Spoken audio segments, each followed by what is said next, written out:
Gold, trusted gold buyers. మీరు తాకట్టు పెట్టిన బంగారాన్ని విడిపించి ఈ రోజు ఉన్న మార్కెట్ ధరకు కొనబడను.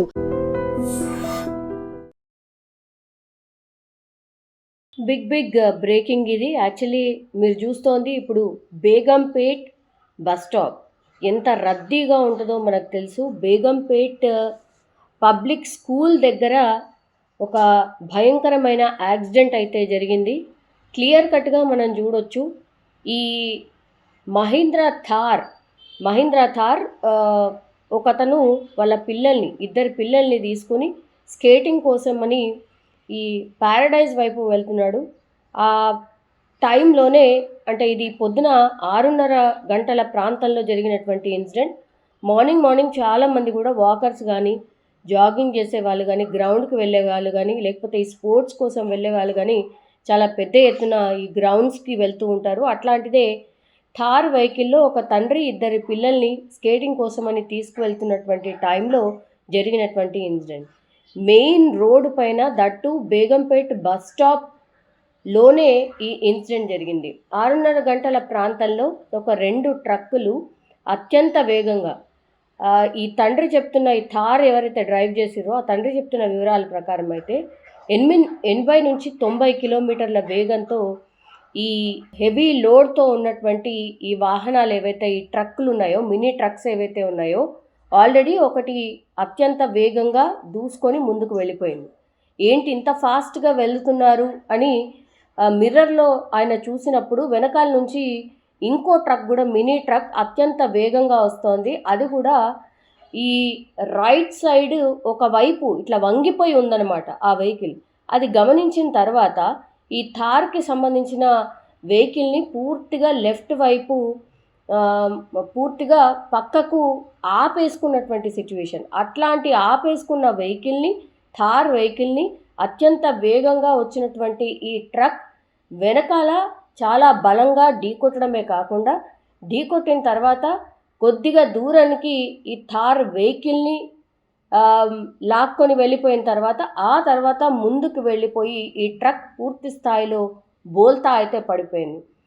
నిజం చెప్పాలంటే కూడా వీళ్ళ అదృష్టం బాగుంది. ఈ థార్ వెహికల్లో ఎవరైతే జర్నీ చేస్తున్నారో వాళ్ళ అదృష్టం చాలా బాగుంది. లేదంటే ఈ ట్రక్ పూర్తిగా థార్ వెహికల్ మీద పడిపోయి ఉంటే మాత్రం స్పాట్లో తండ్రి అట్లాగే ఇద్దరు పిల్లలు చనిపోయే వాళ్ళు. అత్యంత భయానకమైనటువంటి సిచ్యువేషన్. మార్నింగ్ అవర్స్లో చాలామంది కూడా ఈ ఇన్సిడెంట్ని చూసిన వాళ్ళు ఒకటే చెప్తున్నారు, ఎవరైతే ఈ ట్రక్ని డ్రైవ్ చేస్తున్నారో 80 నుంచి 90 కిలోమీటర్ల వేగంగా వెళ్తోంది, అది కూడా 6:30 గంటల ప్రాంతంలో ఉంటే చాలామంది రద్దీగానే ఉంటుంది. మార్నింగ్ అవర్స్ అయినా కూడా కొంత మార్నింగ్ డ్యూటీ వెళ్ళే వాళ్ళు కానీ, అవసరాల కోసం వెళ్ళే వాళ్ళు కానీ, ఈ బేగంపేట్ లాంటి మెయిన్ రోడ్స్ మీద కొంచెం బాగానే రద్దీ ఉంటుంది.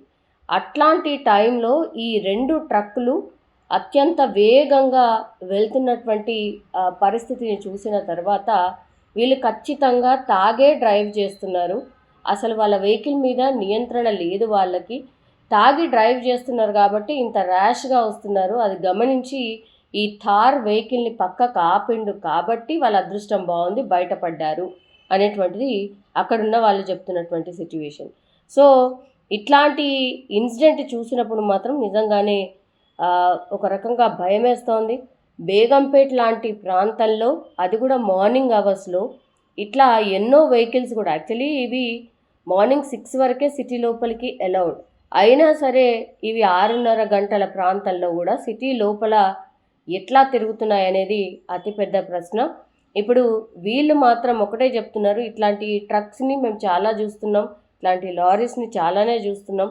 పొద్దున అని కాదు, అసలు మధ్యాహ్నం పూట కూడా ఇవి యథేచ్ఛగా తిరుగుతున్నాయి. పోలీస్ అఫీషియల్స్ వీటిని మీద దృష్టి పెట్టాలని కోరుతున్నటువంటి సిచ్యువేషన్. కానీ థార్ వెహికల్ అయితే వెనకాల భాగం నుజ్జు అయిపోయింది. అంటే జస్ట్ ఢీ కొట్టినందుకే నుజ్జు అయిపోతే, ఒకవేళ ఆ ట్రక్ మొత్తంగా కూడా థార్ వెహికల్ మీద పడిపోయి ఉంటే మాత్రం ఊహకి అందని విధంగా అత్యంత విషాదకరమైనటువంటి ఘటన అయితే జరిగేది. అదృష్టం బాగుంది కాబట్టి ఇందులో నుంచి ఇప్పుడు థార్లో ఎవరైతే ఇద్దరు పిల్లలు తండ్రి ప్రయాణిస్తున్నారో వాళ్ళు అదృష్టవశాత్తు అయితే బయటపడినటువంటి సిచ్యువేషన్. నిజంగా ప్రస్తుతం ఉన్నటువంటి సమాజం దేనికి ప్రయారిటీ ఇస్తుంది? ఆర్థిక సంబంధాల చుట్టూ మాత్రమే తిరుగుతోంది. మళ్ళీ ఎన్నికలంగానే చాలా విరక్తి కలుగుతున్నాం. మంచి అనిపిస్తుంది కదా, లేడీస్ కూడా ఛాలెంజింగ్ జాబ్స్ చేసినప్పుడు చాలా బాగుంటది. ట్రాఫిక్ అసిస్టెంట్స్ గా నియమించిన ట్రాన్స్జెండర్స్ అందరితో సాల్యూట్ చేయించుకుంటున్నారు. ఫుడ్ డెలివరీ ఇవ్వటానికి వెళ్ళినటువంటి డెలివరీ బాయ్ అనిల్ పై కళ్ళ ముందు పెళ్ళండి